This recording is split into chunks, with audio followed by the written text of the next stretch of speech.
Nous entrons dans un atelier de vitrailliste installé sur un immense domaine, utilisé historiquement comme relais de chasse. Vitrail Saint-Georges réalise des vitraux en création et en rénovation. L'entreprise labellisée Entreprise du patrimoine vivant a été créée en 1852. Nous démarrons un chantier de restauration. Les ouvriers ayant déposé le vitrail ont mis des scotch pour que tout tienne bien car le vitrail est en très mauvais état et pourrait se démonter facilement.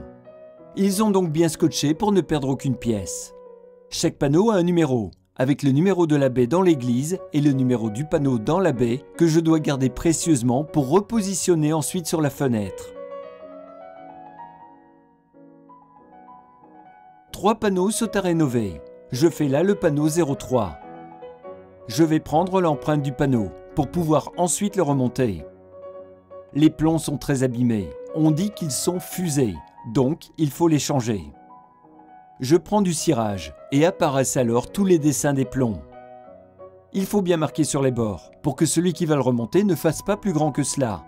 Je vois qu'apparaissent tous les plombs avec des largeurs différentes, ce qui est souvent le cas dans les vitraux.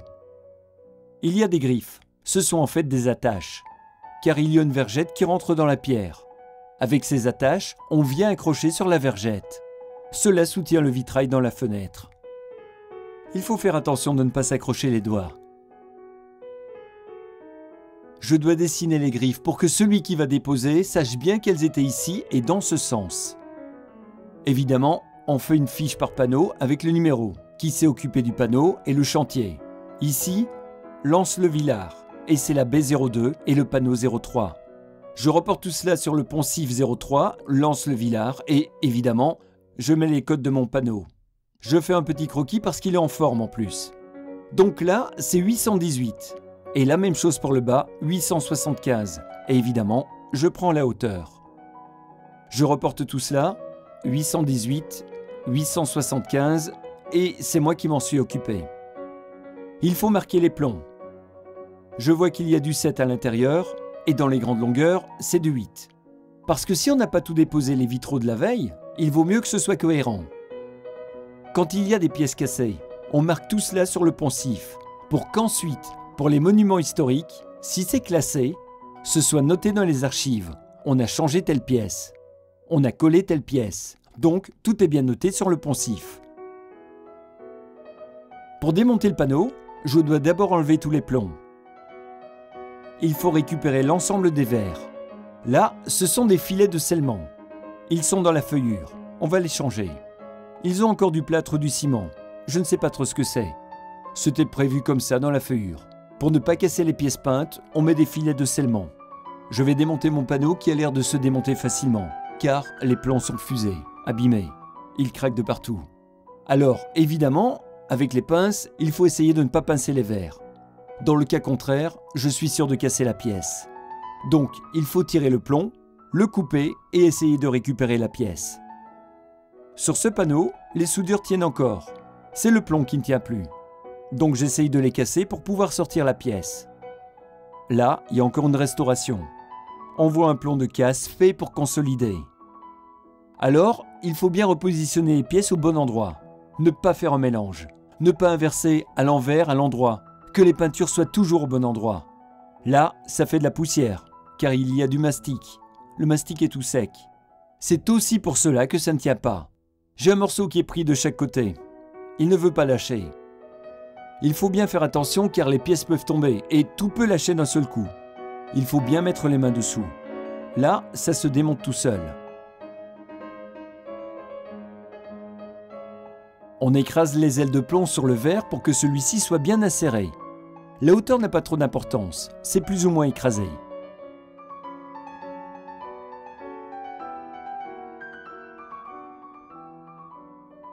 Voilà ce que donneront 3 pièces de verre une fois mises en lumière. Là, c'est du travail de peinture. On appelle cela grisaille. Et tout le jaune est fait en jaune d'argent. Celle d'argent que l'on dépose au pinceau. Et les ombres sont réalisées à l'arraché. Le plomb est une matière souple. C'est pour cela que ça tient longtemps sur un vitrail. C'est une matière facile à travailler, notamment pour entourer les pièces. Là, il est quand même pas mal abîmé. On récupère tous les plombs. À présent, on va nettoyer chaque pièce. Je regroupe tous mes outils. Le premier morceau est simple. Je le frotte avec de la paille de fer, puis je rince. Là, c'est une peinture. Je vais gratter les rives à la spatule. J'ai vérifié que la peinture tenait bien. Je ne gratte pas au hasard. Le mastic est resté collé, donc il faut tout enlever en vue du remontage. Il faut le faire de chaque côté. Chaque pièce est nettoyée au fur et à mesure. Généralement, les verres sont sales car les vitraux sont rarement nettoyés dans les églises. On redispose les pièces dans le bon sens. Les peintures sont généralement toujours à l'intérieur de l'édifice. Les peintures sont généralement toujours à l'intérieur de l'édifice. Nous voilà à présent dans la phase de remontage. Avec un ouvre-pont, j'écarte les baguettes de hache. Là, c'est du 6 mm de largeur. Le verre sera inséré dans cette rainure. Là, je vais démonter un peu. Le plomb, c'est très souple. Je le mets en forme. Je le coupe pour insérer le verre à l'intérieur. On aplatit un peu la tête pour qu'il puisse rentrer. Puis, je mets le verre à l'intérieur de la rainure. C'est un vrai puzzle. Chaque pièce est bien entourée. Là aussi, on peut casser des pièces aussi bien en coupant son plomb ou en plantant ses clous. Il faut donc faire attention à chaque étape. Là, j'aplatis ma tête de plomb pour qu'elle puisse rentrer.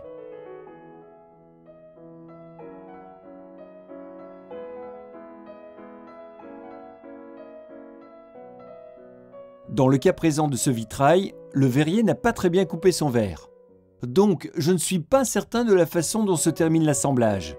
Il faut donc avancer petit à petit, s'adapter et se fier plus largement à son intuition.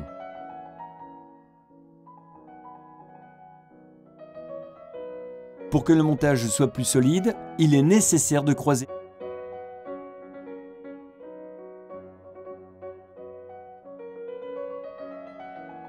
Pour ce grand morceau de verre, je vais essayer de prendre un seul morceau de plomb qui fera le tour de la pièce.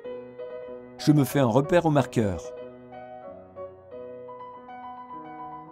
Donc, je prends du plomb de 6 mm. C'est très souple, il faut bien le laisser à plat. Je vais le couper, car j'ai fait un joli arrondi et je fais le tour en accentuant les creux. Puis, je rejoins chaque extrémité. Puis, il y aura une soudure. Il faut bien mettre à l'intérieur. Une fois le vitrail terminé, on l'expose dans notre salle de finition pour le contrôle qualité et pour prendre des photos.